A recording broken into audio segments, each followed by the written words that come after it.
नमस्ते। आइए सुनते हैं हिंदी की प्रमुख कथाकार सुभद्रा कुमारी चौहान की लिखी कहानी पापी पेट।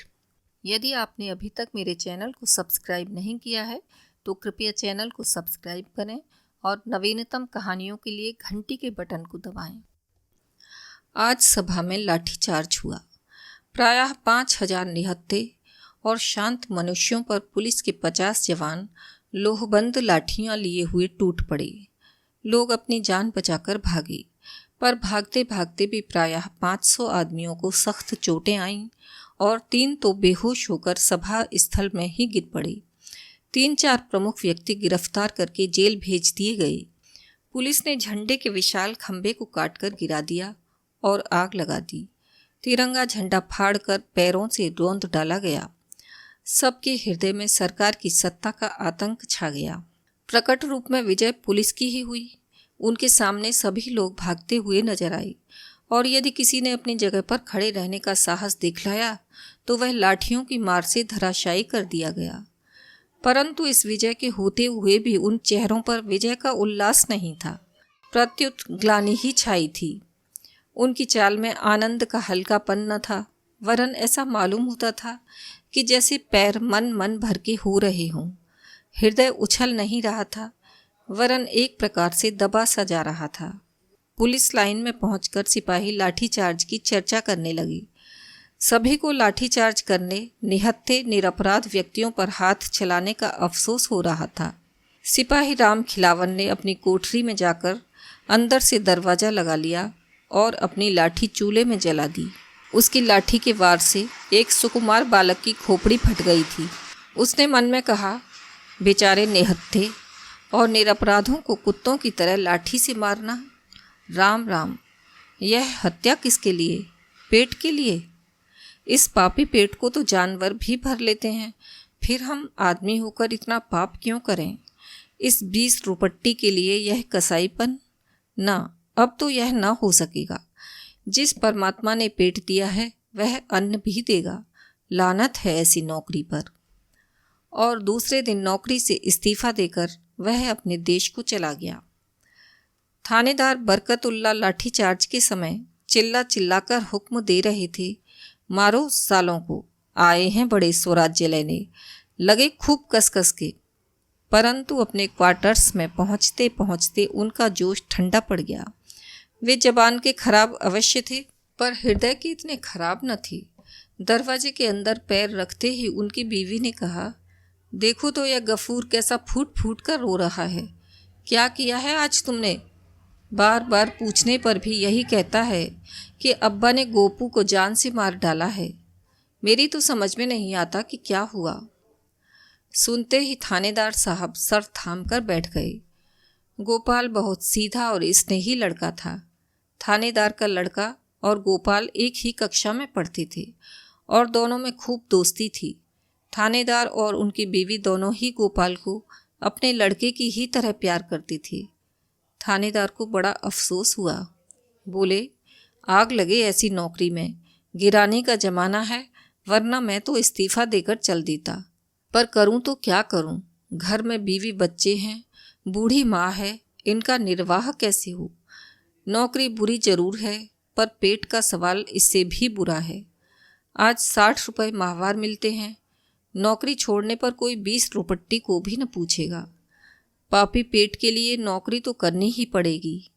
पर हाँ, इस हाय हत्या से बचने का एक उपाय है। 3 महीने की मेरी छुट्टी बाकी है। 3 महीने बहुत होते हैं, तब तक यह तूफान निकल ही जाएगा। यह सोचकर उन्होंने छुट्टी की दरखास्त दूसरे ही दिन दे दी। उधर कोतवाल बख्तावर सिंह का बुरा हाल था। मारे रंज के उनका सिर दुखने लगा था। बख्तावर सिंह राजपूत थे। उन्होंने टाड का राजस्थान पढ़ा था। राजपूतों की वीरता की फड़काने वाली कहानियां उन्हें याद थीं। चित्तौड़ के जौहर, जयमल और फत्ता के आत्म बलिदान और राणा प्रताप की बहादुरी के चित्र उनके दिमाग में रह रह कर चमक उठते थे।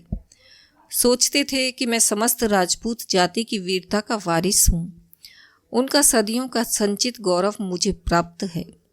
मेरे पूर्वजों ने कभी निहत्थों पर शस्त्र नहीं चलाए। मैंने आज यह क्या कर डाला? ऐसे मारने से तो मर जाना अच्छा, पर पापी पेट जो न कराए सो थोड़ा। इसी संकल्प विकल्प में पढ़कर उन्होंने रात को भोजन भी नहीं किया। आखिर भोजन करते भी तो कैसे? उस घायल बच्चे का रक्त रंजित कोमल शरीर, उसकी करुण चीत्कार और उसकी हृदय को हिला देने वाली निर्दोष प्रश्नपूर्ण दृष्टि का चित्र उनकी आंखों के सामने रह रह कर खिंच जाता था। उसकी याद उनके हृदय को टुकड़े टुकड़े किए डालती थी। इस प्रकार दुखते हुए हृदय को दबाकर वे कब सो गए कौन जाने।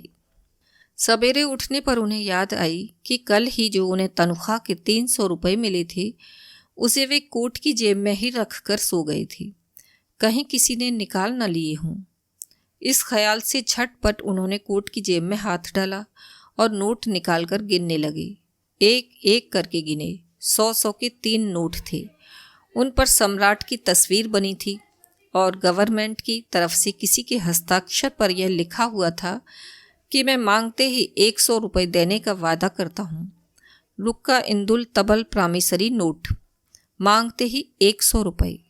इसी प्रकार 1, 2, 3, एक ही महीने में 300, एक वर्ष में 3600, 3600, 30 वर्ष में 1,08,000। हर साल तरक्की मिलेगी, फिर 30 साल के बाद पेंशन और ऊपर से। इसी उधेड़पुन में थे कि इतने ही में टेलीफोन की घंटी बजी। वह चट से टेलीफोन के पास गए, बोले हेलो। उधर से आवाज़ आई, डीएसपी, और आप कौन हैं? उन्होंने कहा शहर कोतवाल। शहर कोतवाल का अधिकारपूर्ण शब्द उनके कानों में गूंज गया। उधर से फिर आवाज़ आई, अच्छा तो कोतवाल साहब, आज 11 बजे जेल के भीतर कल के गिरफ्तार शुदा कैदियों का मुकदमा होगा, उसमें आपकी गवाही होगी। आप ठीक 11 बजे जेल पर पहुंच जाइए। कोतवाल साहब ने कहा, बहुत अच्छा। अब कोतवाल साहब अपने दफ्तर के काम में लग गए। ऑफिस पहुंचते ही उनका रोज की ही तरह कुड़कुड़ाना शुरू हो गया। कोतवाली में काम बहुत रहता है, बड़ा शहर है, दिन भर काम करते करते पिसे जाते हैं, एड़ी चोटी का पसीना एक हो जाता है, खाने तक की फुर्सत नहीं मिलती, 24 घंटे गुलामी बजानी पड़ती है, तब कहीं 300 रुपट्टी मिलते हैं। 300 में होता ही क्या है, आजकल तो 500 से कम में इज्जतदार आदमी रह ही नहीं सकता। इसी के लिए झूठ, सच, अन्याय, अत्याचार, क्या क्या नहीं करना पड़ता। पर उपाय भी तो कुछ नहीं है। इस 6 फुट के शरीर को कायम रखने के लिए पेट में तो कुछ झोंकना ही पड़ेगा। क्या ही अच्छा होता यदि भगवान पेट न बनाता। इन्हीं विचारों में समय हो गया और कोतवाल साहब ठीक 11 बजे गवाही देने के लिए जेल को चल दिए। लाठीचार्ज का हुक्म देने के बाद ही मजिस्ट्रेट राय साहब कुंदन लाल जी को बड़े साहब का एक अर्जेंट रुक्का मिला। साहब ने उन्हें फौरन बंगले पर बुलाया था। इधर लाठीचार्ज हो ही रहा था कि उधर वे मोटर पर सवार होकर बड़े साहब के बंगले पहुंचे। काम की बातों के समाप्त हो जाने पर उन्हें लाठीचार्ज कराने के लिए धन्यवाद देते हुए बड़े साहब ने इस बात का भी आश्वासन दिया कि राय बहादुरी के लिए उनकी सिफारिश अवश्य की जाएगी। बड़े साहब का उपकार मानते हुए राय साहब कुंदन लाल अपने बंगले लौटे। उन निहत्थों पर लाठी चलवाने के कारण उनकी आत्मा उन्हीं को कोस रही थी। हृदय कहता था कि यह बुरा किया। लाठीचार्ज बिना करवाए भी तो काम चल सकता था। आखिर सभा हो ही जाती तो अमन में क्या खलल पड़ जाता। वे लोग सभा में किसी से मारपीट करने को तो आए नहीं थे, फिर मैंने ही उन्हें लाठी से पिटवाकर कौन सा भला काम कर डाला। किंतु दिमाग ने उसी समय रोककर कहा, यहाँ भले बुरे का सवाल नहीं है, तुमने तो अपना कर्तव्य पालन किया है। स्वयं भगवान कृष्ण ने कर्तव्य के लिए निकट संबंधियों तक को मारने का उपदेश अर्जुन को दिया था। फिर तुम्हारा कर्तव्य क्या है? अपने अफसर की आज्ञा का पालन करना। आतंक जमाने के लिए लाठीचार्ज कराने का तुम्हें हुक्म था। तुम सरकार का नमक खाते हो, उसकी आज्ञा का उल्लंघन नहीं कर सकते। आज्ञा मिलने पर उचित अनुचित का विचार करने की जरूरत ही नहीं। स्वयं धर्म नीति के ज्ञाता पितामह भीष्म ने दुर्योधन का नमक खाने के ही कारण अर्जुन का पक्ष सत्य होते हुए भी दुर्योधन का ही साथ दिया था। इसी प्रकार तुम्हें भी अपना कर्तव्य करना चाहिए, नतीजा बुरा हो चाहे भला। पर फिर उनके हृदय ने काटा। न जाने कितने निरपराधों के सिर फूटे होंगे। दिमाग ने कहा, फूटने दो, जब तक सरकार की नौकरी करते हो तब तक तुम्हें उसकी आज्ञा का पालन करना ही पड़ेगा, और यदि आज्ञा का पालन नहीं कर सकते हो तो ईमानदारी इसी में है कि नौकरी छोड़ दो। माना कि आखिर ये लोग स्वराज्य के लिए झगड़ रहे हैं, उनका काम परमार्थ का है, सभी के भले के लिए है, पर किया क्या जाए, नौकरी छोड़ दी जाए तो इस पापी पेट के लिए भी तो कुछ चाहिए। हमारे मन में क्या देश प्रेम नहीं है? पर खाली पेट देश प्रेम नहीं हो सकता। आज नौकरी छोड़ दें तो क्या स्वराज्य वाले मुझे 600 दे देंगे? हमारे पीछे तो गृहस्थी लगी है, बाल बच्चों का पेट तो पालना ही होगा। इसी प्रकार सोचते हुए वे अपने बंगले पहुंचे। घर पहुंचने पर मालूम हुआ कि पत्नी अस्पताल गई है। लाठी कांड में लड़के का सिर फट गया है। उनका कलेजा बड़े वेग से धड़क उठा। उनका एक ही लड़का था। तुरंत ही मोटर बढ़ाई, अस्पताल जा पहुंचे।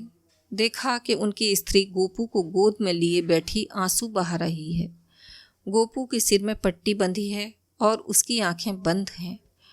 उन्हें देखते ही पत्नी ने पीड़ा और तिरस्कार के स्वर में कहा, यह है तुम्हारे लाठीचार्ज का नतीजा। उसका गला रुंध गया और आंसू और भी वेग से बह चले। राय साहब कुंदन लाल के मुंह से एक शब्द भी न निकला। इतने ही में डॉक्टर ने आकर उन्हें सांत्वना देते हुए कहा, कोई खतरे की बात नहीं है, घाव गहरा जरूर है पर इससे भी गहरे गहरे घाव अच्छे हो जाते हैं, आप चिंता न कीजिए। राय साहब ने पत्नी से पूछा, आखिर तुमने इसे वहाँ जाने ही क्यों दिया? पत्नी ने कहा, तो मुझसे पूछ के ही तो वहाँ गया था ना। रात भर गोपू बेहोश रहा और दूसरे दिन भी बेहोशी दूर न हुई। दूसरे दिन 11 बजे दिन में जेल में मुकदमा होने वाला था, परंतु न्यायाधीश ठीक समय पर न पहुंच सके। आज उन्हें एक मामले में जो 3 महीने से उनकी अदालत में चल रहा था, सजा सुनानी थी। मामला था एक 13 साल की बालिका को बेचने के लिए भगा ले जाने का। जुर्म साबित हो चुका था। न्यायाधीश के द्वारा उसे 6 महीने की सख्त कैद की सजा हो गई थी। फैसला सुनाकर न्यायाधीश महाशय जेल आए। कोतवाल और राय साहब कुंदन लाल की गवाही हो जाने पर अभियुक्तों में से एक को तो 2 साल की सख्त कैद और 2000 जुर्माना, दूसरे को 1.5 साल की सख्त कैद और 1500 जुर्माना, तीसरे को 1 साल की सख्त कैद और 500 जुर्माना की सजा दे दी गई। अभियुक्तों ने मुकदमे में किसी प्रकार का भी भाग नहीं लिया था और न पेशी ही बढ़वाई, इसीलिए मुकदमा करीब 1 घंटे में ही समाप्त हो गया। तीनों अभियुक्त प्रतिष्ठित सज्जन थे और राय साहब की जान पहचान के थे। मुकदमा खत्म हो जाने पर राय साहब ने उनसे माफ़ी मांगते हुए कहा, क्षमा करना भाई, इस पापी पेट के कारण लाचार हैं, वरना क्या हमारे दिल में देश प्रेम नहीं है? यह कहकर उन्होंने अपनी आत्मा को कुछ संतोष दे डाला और जल्दी जल्दी अस्पताल आए। गोपू की हालत और भी ज़्यादा खराब हो गई थी। उसकी नाड़ी छीण पड़ती जाती थी। राय साहब के पहुंचने पर उसने पहली ही बार आंखें खोलीं। उसके मुंह पर हल्की सी एक मुस्कुराहट थी। धीमी आवाज़ से उसने कहा, वंदे मातरम। पूरी ध्वनि निकल नहीं पाई थी। उसके साथ ही उसका मुंह खुला रह गया और आंखें सदा के लिए बंद हो गईं। उसकी माता चीख मारकर लाश पर गिर पड़ी। राय साहब के शून्य हृदय में बार बार प्रश्न उठ रहा था, यह सब किसके लिए? और मस्तिष्क से प्रतिध्वनि उसका उत्तर दे रही थी, पापी पेट के लिए। अभी आप सुन रहे थे सुभद्रा कुमारी चौहान की लिखी हुई कहानी पापी पेट। कृपया वीडियो को लाइक करें और शेयर करना न भूलें।